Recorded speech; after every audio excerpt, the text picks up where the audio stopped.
আমার ভগবানের লীলাটা দেখা যায় না। আমা এই যে একবার অনুভব করুন,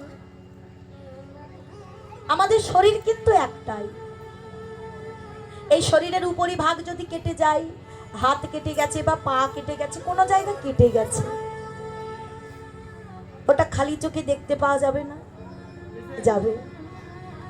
কিন্তু একই শরীরে যদি একবার হাড় ভেঙে যায়, কি গো, ভাঙা হাড়টা কি আর খালি চোখে দেখা যায়? সম্ভব নয়। তাহলে ভাঙা হাড়টা দেখতে গেলে আমাকে যেতে হবে একজন হাড় বিশেষজ্ঞ ডাক্তারের কাছে। এবার আমি ডাক্তারের কাছে গেলাম, তার ডাক্তারের যত বড় বড় ডিগ্রি থাক না কেন, একজন ডাক্তারও কি কোনোদিনও খালি চোখে বলে দিতে পারে যে রোগীর শরীরে কোথায় হাড়টা ভেঙেছে? পারবে না। ডাক্তার একটা বস্তুর সাহায্য নেয়, সেটা কি? এক্স-রে। দাদা না যায় যে রোগীর শরীরে কোথায় হাড়টা ভেঙেছে। তাহলে বাবা শরীর একটাই, উপরে কাটলে তা আমি দেখতে পাচ্ছি, কিন্তু ভেতরে হাড় ভাঙলে ডাক্তারের কাছে গিয়ে এক্স-রে করার প্রয়োজন হচ্ছে। ঠিক তদ্রুপ বলছে সংসার হলো একটাই। এই সংসার মাঝে কে আমার মাতা, কে আমার পিতা, আমি এটা খালি চোখে দেখতে পাই। কিন্তু এই সংসার মাঝে একজন পরম পিতা যে সদা সর্বদার জন্য লীলা করছেন, আমি সেই পরম পিতার লীলাটা দু চোখে দেখতে পাচ্ছি না। বলে হ্যাঁ গো, কেউ যদি সেই পরম পিতার লীলাটা দু চোখে দেখতে চাও, তবে একজন গুরুরূপী ডাক্তারের কাছে গিয়ে যেই দিন তুমি জ্ঞান রূপী এক্স-রের আলোটা নয়নে নেবে, নেতাই গৌর হরি বল বলে সেই দিন দেখতে পাবে ভগবান। হরি হরি বল। তাই বলছে দাদা, এই মায়ার নয়ন বন্ধ করে একবার গুরু প্রদত্ত জ্ঞান নয়ন খানা, প্রেমের নয়ন খানা উন্মোচিত করে দেখো, তবে তুমিও দেখতে পাবে কেমন করে নদী আর মাঝে ধবলি শ্যামলি আজি খেলা করে বেড়ায়। নিত্যানন্দ প্রভু বলছে, ওরে নিমাই দাঁড়া দাঁড়া দাঁড়া। আচ্ছা নিমাই, তা আমি বুঝলাম না হয় নদীয়াতে ধবলি শ্যামলি আছে, কিন্তু ডাকবার তো একটা মাধ্যম ছিল। কেমন? বাবা বৃন্দাবনে ধবলি শ্যামলিকে ডাকতো ভগবান আমার সিংহা দ্বারা, বেনু দ্বারা। কিন্তু আজ কি গো, গৌর হরি যে এসেছে হাতে কিছু এনেছে, আনে নাই, তবে তুই ডাকবে কি দিয়ে, আসবে কি করে?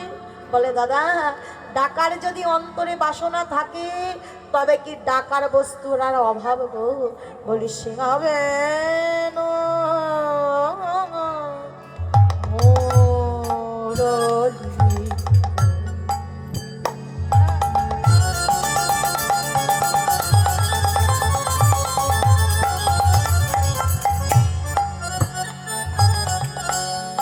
গামা পা গামা গা রে সা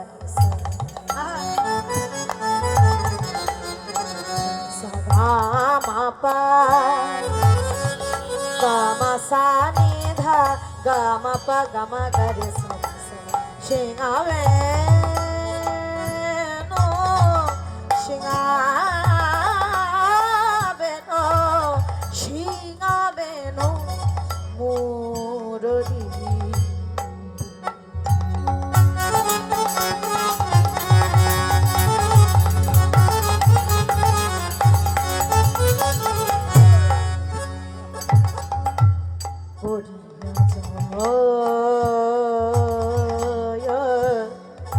জয় ধনী সিংহাবে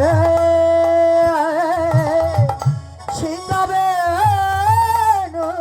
মুরলি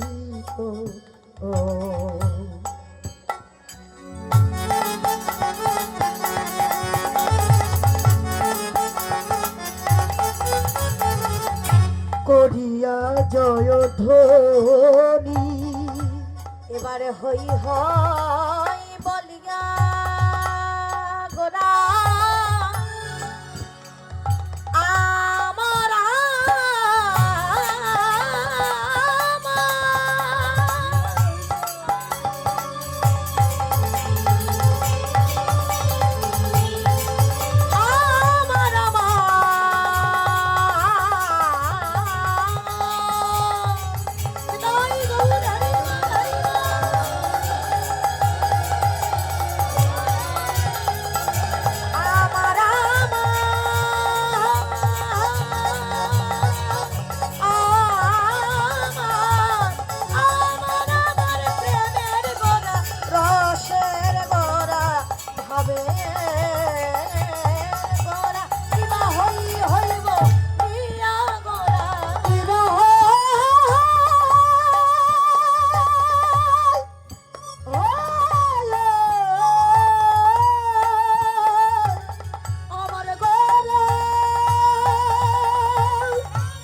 গো হিরায় পার চল হই হই রে হই হই হই রে আমি তার হই রে যে জনম হই রে আমি তার হই রে যে জনম হই রে আমি তোর হই রে এ জগতে যে জন আমার হয়।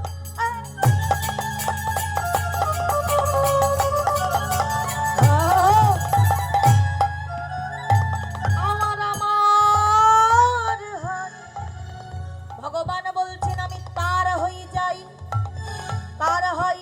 আমি ভগবানকে প্রশ্ন করছি তাহলে ভগবান কি আমি তোমার হব? বলছে না। তবে কার?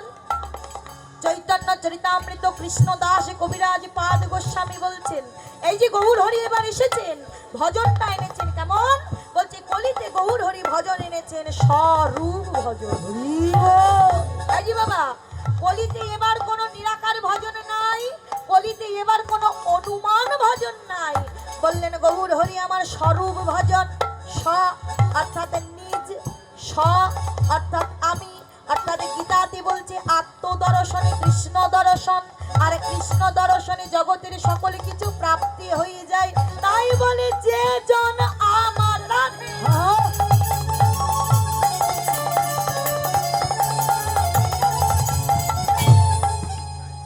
আমার আমার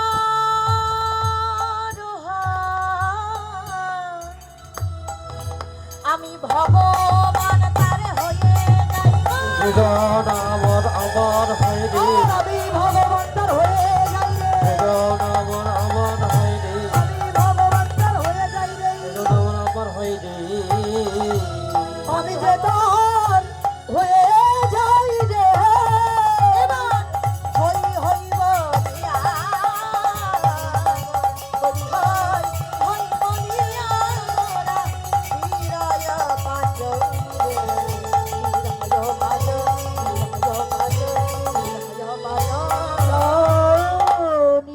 এই যে বলে সিংহাবেন মুরলী করিয়া জয়ধ্বনি। গৌর হরি সিংহা বাজাচ্ছেন, সিংহাবেনু মুরলী বাজাচ্ছেন, কিন্তু সিংহাটা পেলো কোথায়, বেনুটা পেলো কোথায়? ও তো আনে নাই। এই যে বাবা এটা কোনো হস্ত সিংহার কথা বলছে না, এটা কোনো হস্ত বেনু বা মুরলীর কথা বলছে না। তবে কি করেছেন গৌর হরি? নিজের বদনটাকে আজ সিংহা বানিয়েছে, নিজের বদনটাকে বেনু বানিয়ে ওই বদন সিংহাতে ধ্বনি করছেন ধবলি শ্যামলি বলে। আর কি করেছে দেখুন, হাতে একখানা নিয়েছে পাচনি, পাচনি মানে বোঝেন তো, লাঠি। হাতে একটা লাঠি নিয়ে মাথার উপরে ঘোরাচ্ছে আর ধ্বনি করছে হাই হাই হাই। এই হই শব্দের দুখানা অর্থ দেখাচ্ছে। এই হই শব্দটার দুটো অর্থ। একটা অর্থ যে বললাম ভগবান বলছে আমি তার হয়ে যাই, জন্ম জন্মান্তরের জন্য আমি তার হয়ে যাই। কার? বলছে এই জগতে যেই জন আত্মার সন্ধান খানা করতে পারছে। ওমা প্রতিদিন প্রতিদিন রাত্রিবেলাতে খাবার খেয়ে যখন ঘুমাতে যায় আমাদের মাথায় চিন্তা থাকে, হ্যাঁ গো আজ তো এই খাবার খেয়ে দিনটা পার করলাম, পরের দিন কি রান্না করব? কি গো সত্যি করে বলুন তো, চিন্তা হয় না? আজ তো এই রান্না হলো, তা পরের দিন আবার কি রান্না করব? স্বামী সন্তানের মুখে কি তুলে দেব? বাবাদেরও চিন্তা থাকে। রাত্রিবেলাতে যখন ঘুমাতে যায়, বাড়িতে যদি বিবাহযোগ্য কন্যা থাকে চিন্তা হইস মেয়েটার কেমন বাড়িতে বিয়ে হবে, কেমন হবে শ্বশুর শাশুড়ি, কত টাকার প্রয়োজন, ব্যবসাটা আমার কেমন করে চলবে, ঘরেতে আমার ছেলে আছে, ছেলেটা কোন ব্যবসাতে লাগাতে পারবো, কোন চাকরিতে লাগাতে পারবো, এই যে চিন্তা। তাহলে আমি অনেক কিছুই চিন্তা করি এই জগৎ মাঝে, কিন্তু বাবা আচ্ছা ওই রাত্রিবেলাতে গিয়ে শোবার সময় একদিনও কি চিন্তা করেছি যে আমি কোথায় ছিলাম, কোথা থেকে এলাম, কেন এলাম, আর পরবর্তী স্থানটা আমার কোথায় হবে? সকল কিছু চিন্তা করবার জন্য আমার সময় থাকে, কিন্তু আমি কে? ওরে মন, একদিনও আমি আমাকে চিনতে পারলাম না। এই জগতের বাড়ি আমার, গাড়ি আমার, স্ত্রী আমার, পুত্র আমার, স্বামী আমার, সন্তান আমার, সকল কিছু তো আমার হলো, কিন্তু বাবা একদিনও কি চিন্তা করেছেন আমি কার? সকল কিছুই তো আমার, কিন্তু আমি কার? আমি কোথায় ছিলাম, হঠাৎ করে কোথা থেকে এলাম, কেন এলাম? এই চিন্তাটা আমি একদিনও করি না। গীতাতে বলছে এই চিন্তা যার মাথায় একবার চলে যায়, এই চিন্তাটা যার অন্তরে একবার বসে যায়, সেজন জেনে যায় এই জগতের সকল কিছু অসার, একমাত্র সার হলো আমার গৌর হরির চরণ যুগল।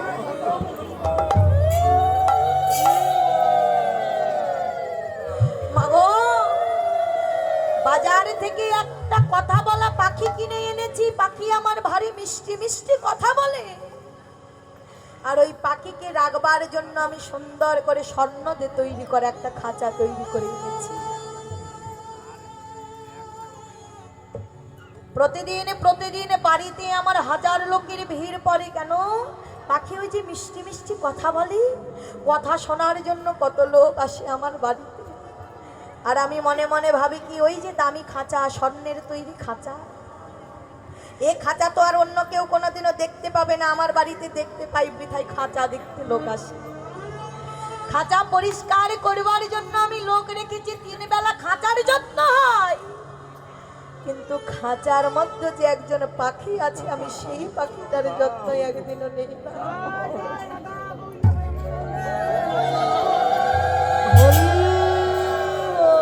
খাঁচার যত্ন নিতে নিতে পাখি আমার ক্ষুধাতে তৃষ্ণাতে একদিন প্রাণ পরিত্যাগ করেছে।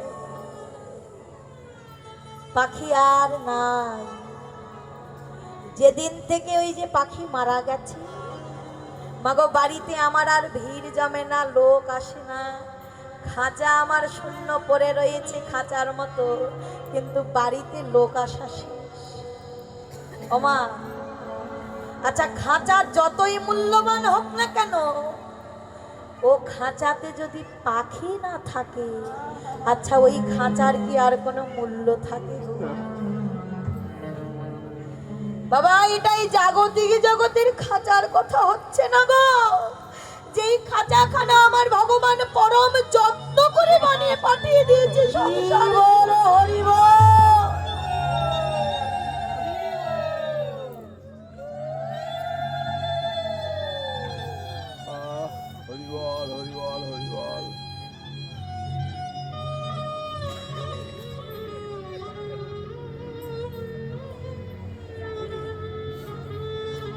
আমি এই খাঁচাখানার প্রতিদিন প্রতিদিন কত যত্ন নেই, কত দামি দামি ব্র্যান্ডের সাবান, শ্যাম্পু, প্রসাধনী ব্যবহার করি, কিন্তু এই খাঁচার মধ্যে যে একজন হরি বলা, কৃষ্ণ বলা পাখি লুকিয়ে রয়েছে। আমি একদিনে ওই কৃষ্ণ বলা পাখিটার সন্ধান নিলাম। বলি আমার পোষা পাখি উড়ে যাবে,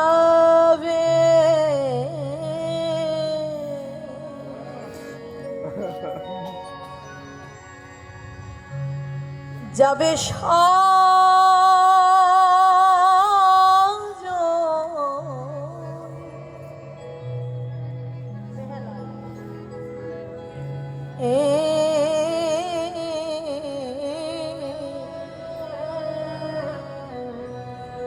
একদিন ভাবি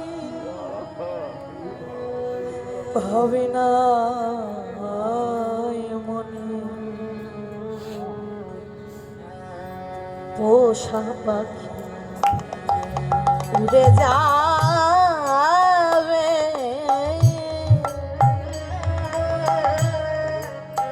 হরি বল হরি বল।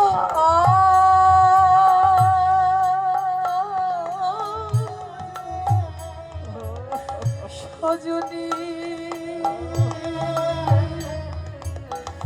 একদিন ভাবি না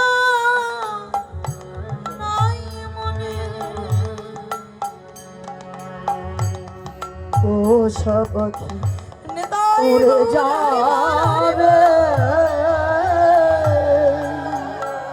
যাবে সোজা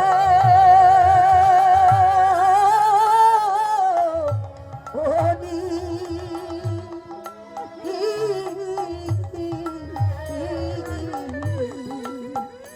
একদিনে ভাবি নাই মনে,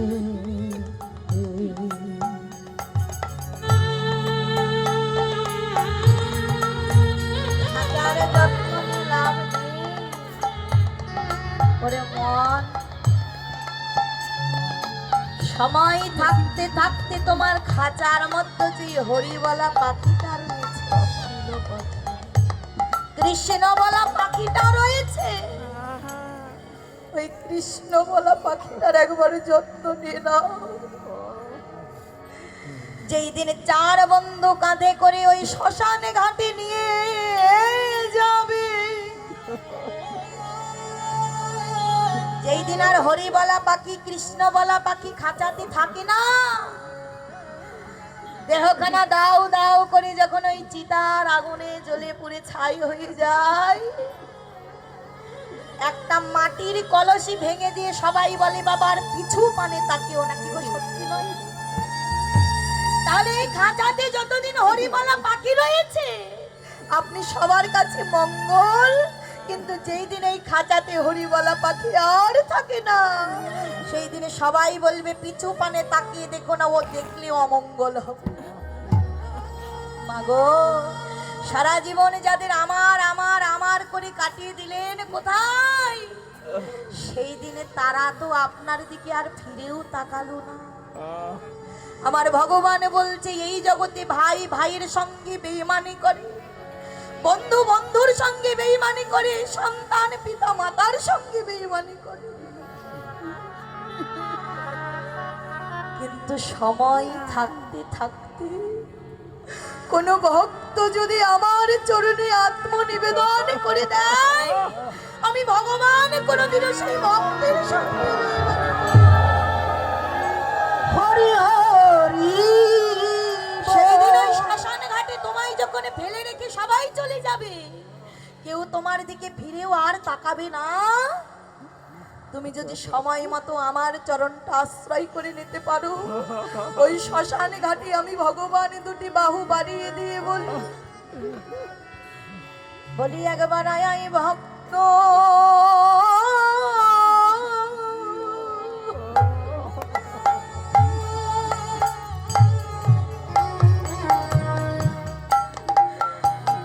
একবার আমার বুকে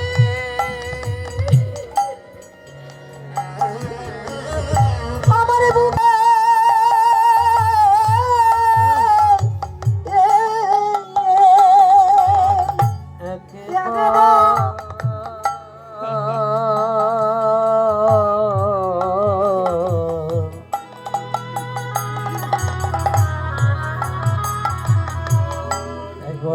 ভক্ত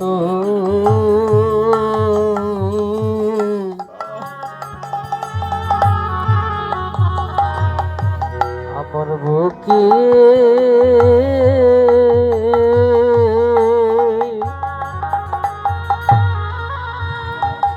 আমার বুকে আই রে,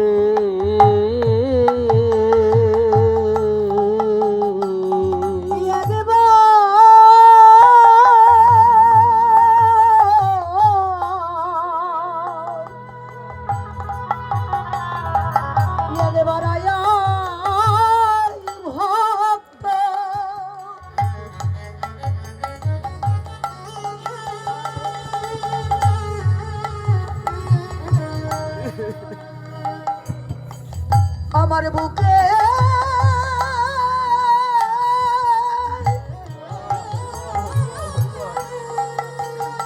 আমার বুকে আয় রে,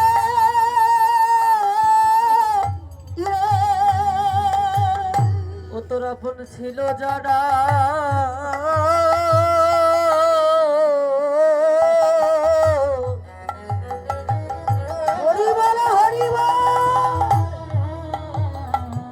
ও ও তোর আপন ছিল যারা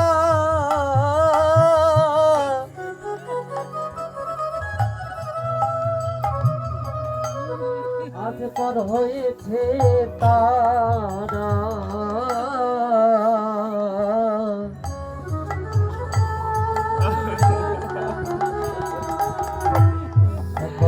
ভক্ত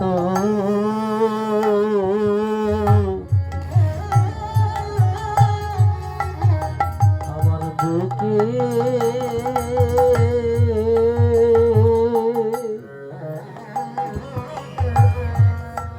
আমার বুকে আয় রে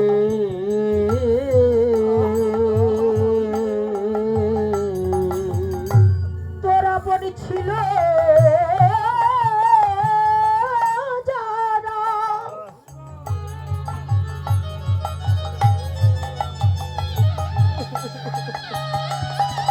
আজই পর হয়েছে তারা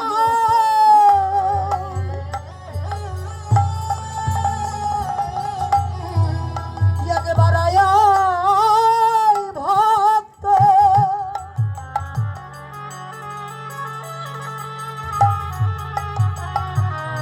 আমার বুকে আয় রে যে দেখ তোরা বলেছিল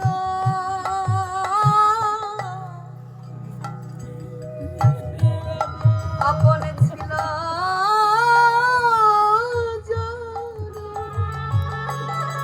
রাধে রাধে রাধে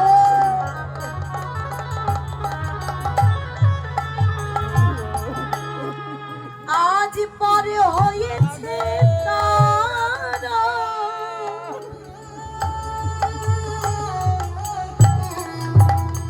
একেবারে আয় ভক্ত আমার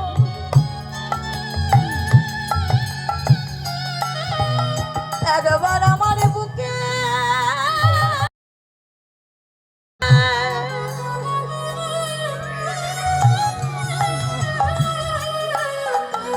একবার আমার বুকে আয় রে তোর আপন ছিল ও যারা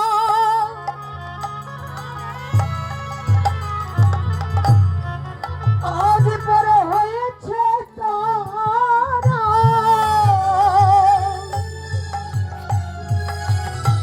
একবার আয় ভক্ত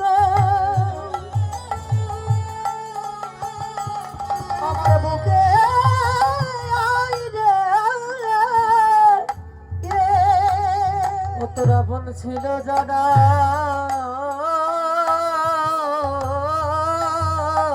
হরি বল হরি বল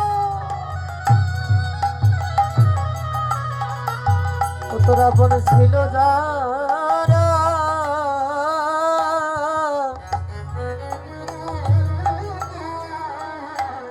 আজ পর হয়েছে তারা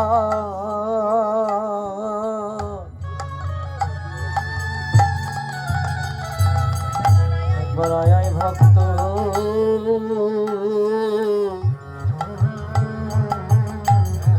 আমার বুকে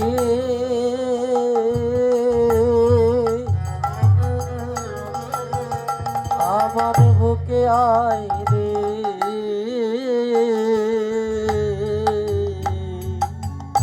এতদিন তোরা বনে ছিল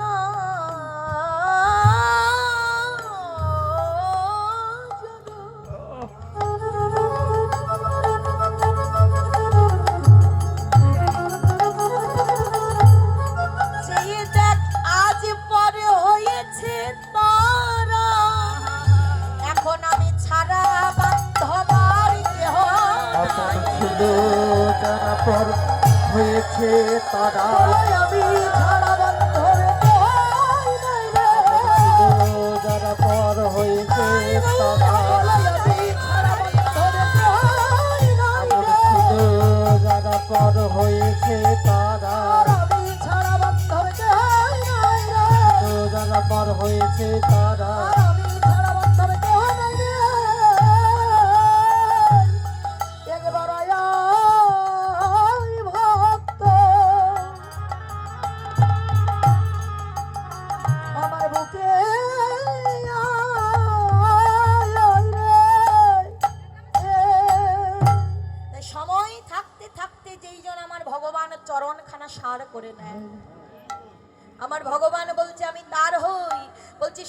থাকতে থাকতে যেই জন্য খাঁচাকে না চিনে খাঁচার মধ্যে পাখিটাকে চিনতে পারছি। ছিলাম কোথায়? গীতাতে বলছে বাবা, ছিলাম আমি সেই মহাশূন্যাকারে, যেখানে আমার না ছিল কোনো আকার, না ছিল আকৃতি। মাগো, যে আকার আকৃতির জন্য আজ আমরা এত কিছু করে যাচ্ছি। এই দেহ সুখের জন্যই তো সবকিছু পৃথিবীতে, এত টাকা ইনকাম, এত পরিশ্রম, এত সময় ব্যয়, কিসের জন্য? কেবলমাত্র আমার এই দেহটার জন্য।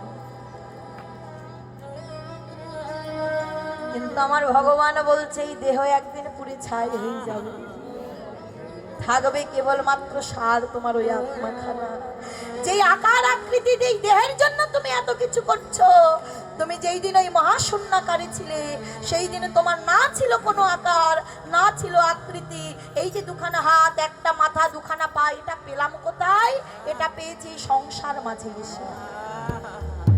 অর্থাৎ আমি ছিলাম নিরাকার ব্রহ্মময়, আমি নিরাকার ব্রহ্ম ছিলাম। সেই নিরাকার ব্রহ্ম থেকে সৃষ্টি হলো বেদ, বেদ থেকে সৃষ্টি হলো কর্ম, কর্ম থেকে সৃষ্টি হলো যজ্ঞ, যজ্ঞ থেকে সৃষ্টি হলো মেঘ, মেঘ থেকে সৃষ্টি হলো বৃষ্টি। ওই বৃষ্টির ফোঁটা যখন কোনো শস্য দানার উপরে পড়েছে, ওই শস্য দানা যদি কোনো পুরুষ গ্রহণ করেছে, তার শরীরে হয়েছে বীর্য শক্তি। যদি কোনো নারী গ্রহণ করেছে, তার শরীরে হয়েছে রজ শক্তি। এবার পুরুষ এবং প্রকৃতির যখন মিলন ঘটেছে, আমি ছিলাম পিতার সহস্রদল পদ্মে, সহস্রদল পদ্ম হইতে আমি পতিত হলাম মায়ের গর্ভে। মায়ের গর্ভে 10 মাস 10 দিন থাকবার পরে জগৎ মাঝে আমি ভূমিষ্ঠ হয়ে গেছি। তাহলে মা, ছিলাম কোথায়? মহাশূন্যকারে। এবার শূন্যকার থেকে আসছি কি দ্বারা? বলছি বৃষ্টিপাত দ্বারা এলাম এই সংসার ভুবনে। এই যে মা, এই জগৎ মাঝে কেবলমাত্র একটাই ধর্ম রয়েছে, যে ধর্মতে শাস্ত্রতে যা বলবে তা প্র্যাকটিক্যাল প্রমাণ করে দেবে। আমাদের সনাতন ধর্ম কোনো আনুমানিক ধর্ম নয়, যে অনুমান করে কোনো কথা বলে দিল না। কেবলমাত্র পৃথিবীতে একটাই ধর্ম, যা ভক্তি শাস্ত্রে জানাচ্ছে, যা ভাগবতে জানাচ্ছে, যা গীতাতে জানাচ্ছে, তা আপনাকে প্র্যাকটিক্যাল প্রমাণ দেবে। কেমন? এই যে বাবা বলছে আমরা বৃষ্টিপাত দ্বারা সংসারে এসেছি, প্রমাণটা কোথায়? এই যে মা দেখুন, এখন তো শীতকাল পড়ে গেছে, এখন তেমন আর বৃষ্টিপাত হবে না, তবে আবহাওয়ার ঘোরফের বলাও যায় না। মামা, কীর্তন শুনতে শুধু এলাম, কীর্তন শুনে খিচুড়ি খেয়ে বাড়িতে চলে গেলাম। বলছে এই কীর্তন সারা জীবনে শুনে গেলে আমার ভগবান পাওয়া যাবে না।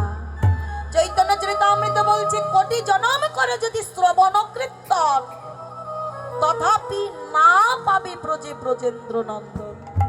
অর্থাৎ বাবা, 1 জনম 2 জনমের কথা নয়, আমি যদি কোটি জনম ভর এই কীর্তনের আসরে দাঁড়িয়ে মাইকের সামনে কীর্তন করে যাই, বলছে ভগবান পাবে না। আপনারা যদি কোটি জনম ভর এই কীর্তনের আসরে বসে থাকেন, ভগবান পাবেন না। কতক্ষণ পাবেন না?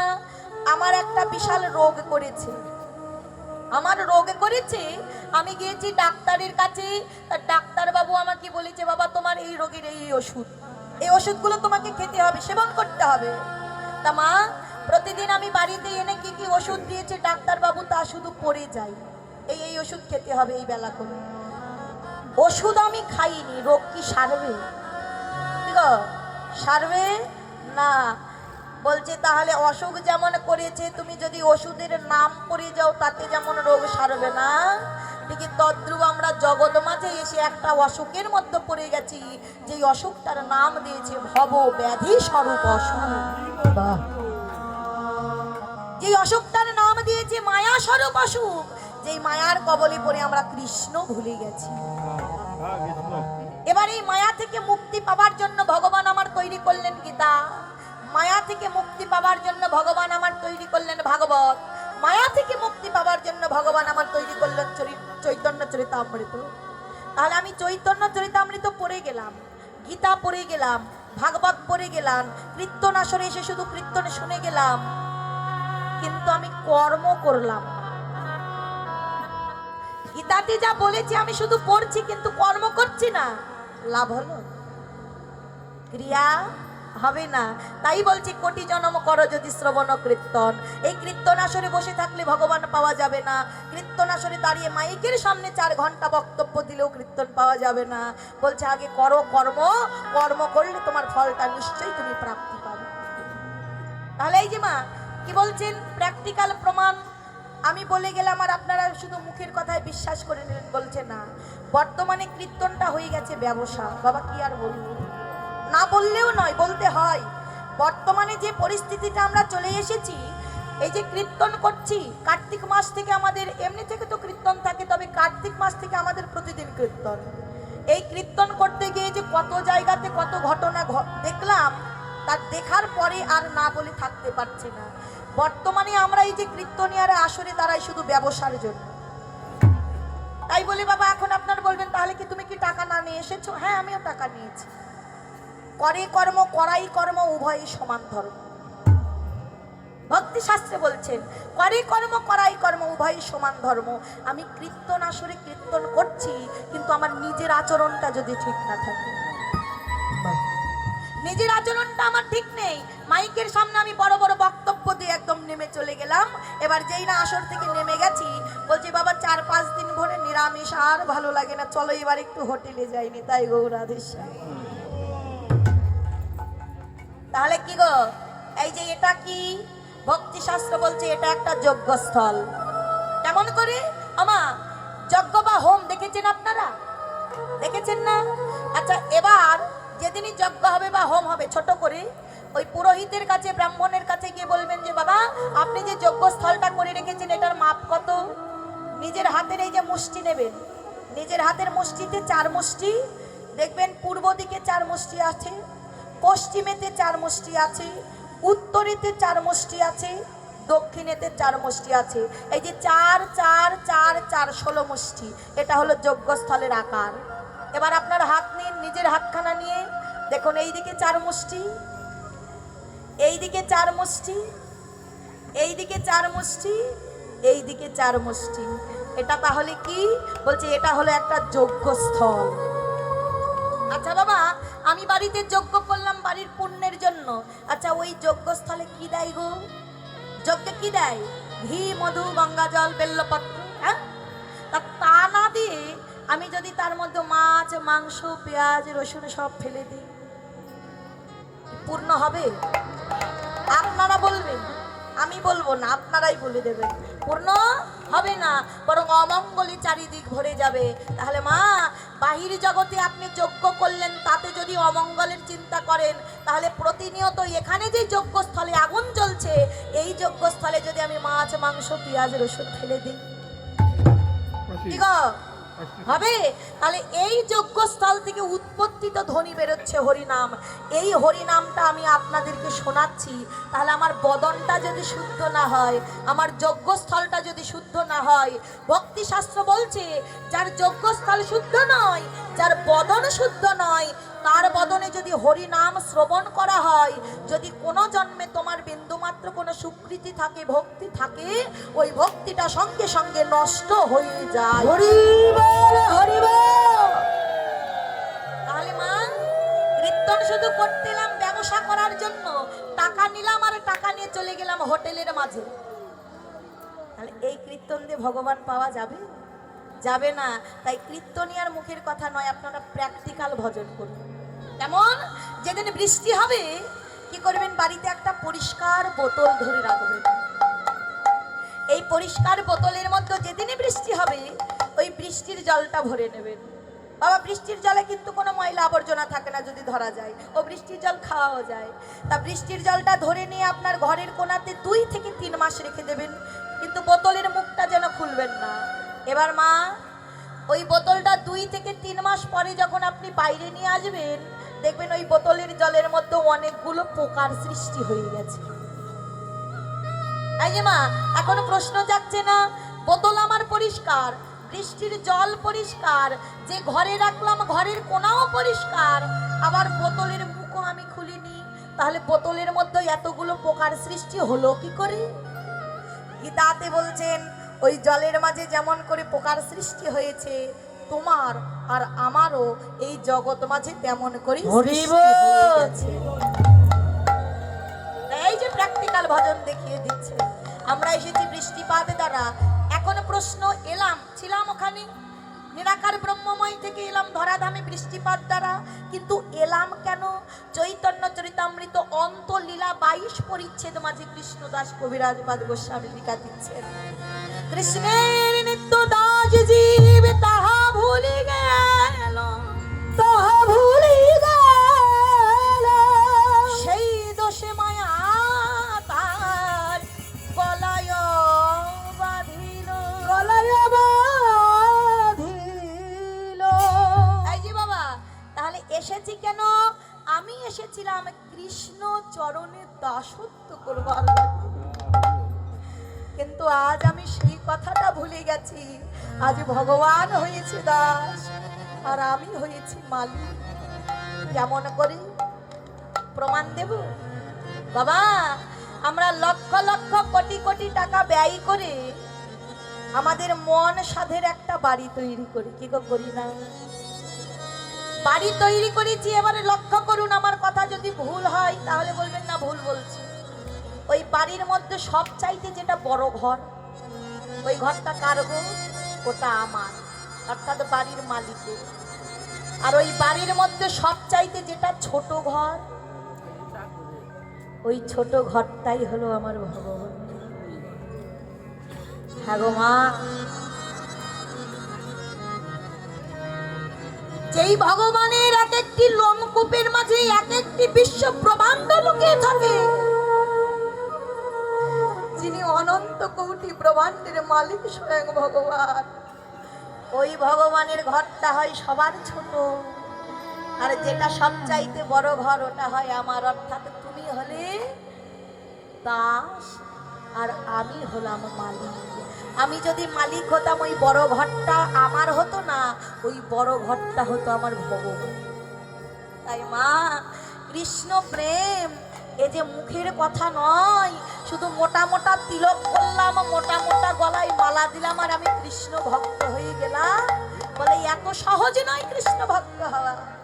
কৃষ্ণ ভজনের জন্য যা যা প্রয়োজন আগে তা করো। কৃষ্ণ ভজা কি দেখে মন পাগলা, কৃষ্ণ ভজা কিছু দেখে।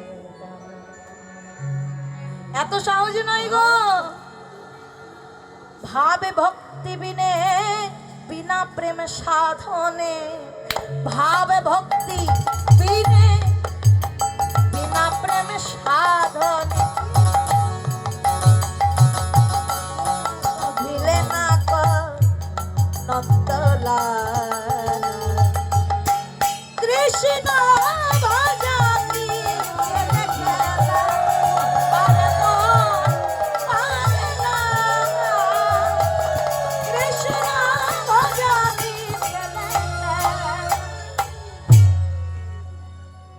কৃষ্ণ ভজনে ছেলে খেলা নয়। তিলক করলাম, মালা করলাম আর আমি বলছি বড় ভক্ত, হাতে মাল নামের মালাখানা জপ করছি, বাজার দিয়ে যাচ্ছি আর বলছি আলুর দাম কত, দাদা এই পটলটা কত দামে দেবেন, ও দিয়ে ভগবান পাওয়া যায় না। তাই বলছে আগে ভজনটা শিখে নাও। শিখবো কোথা থেকে? বলে গুরু চরণে ভক্তি যার, তার হয়ে যাই ভবপার, ভগবানকে করেছে জয়, তার লাভের নাই গো পারাপার। গুরুকে নগরে করি আপনি হয়ে নাগরী, বিশ্রাম ভাবে ভজনে করি তারা নিত্য সেবার পাই অধিকার। কাম ভাবে জারি করিছ আশ্রয়, প্রেম ভাবে সেই জনা সখী গুরু হয়। কপির ভাব লয়ে ভাজে এই ত্রিতাব জ্বালা দূরে যাই, কৃষ্ণ পাই কৃষ্ণ পাই ব্রজে। তাই বলছে ভজনটা যদি শিখতে চাও, বড় বড় কীর্তনিয়ার মুখে কীর্তন শুনে লাভ নেই, চলে যাও সর্বপ্রথম সদ্গুরু চরণ আশ্রয় করে নাও। ওরে মন, গুরু চরণ আশ্রয় করে তুমি আত্মদর্শন করো। ওই যে ভগবান বলছে আত্মাকে আগে চেনো, আমি কে, কোথায় ছিলাম, কখন জানতে পারবো? যখন গুরু চরণাশ্রয় হবে। গুরু এই দেহটাকে জানাবে না, গুরু জানাবে তোমার মধ্যে থাকা আত্মাটার সন্তান। এই আত্মাটাকে যে যেন রক্ষা করতে পারে, গীতাতে বলছে সেই জন্য আমার কৃষ্ণ রক্ষা করিতে পারে। আত্মরক্ষাতেই কৃষ্ণ দর্শন। বাবা, কে বলেছে কৃষ্ণ দেখা যায় না? কে বলেছে কৃষ্ণ ধরা যায় না? কে বলেছে কৃষ্ণ ছোঁয়া যায় না? বলছে তুমি গুরুর মতো গুরু যদি পাও, তুমি কৃষ্ণ দেখতে পাবে, তুমি কৃষ্ণ ছুঁতে পারবে, এমনকি তুমি কৃষ্ণ সঙ্গ করতে পারবে, ভজনটা যদি তোমার ঠিক থাকে। তাই বলি বাসুদেব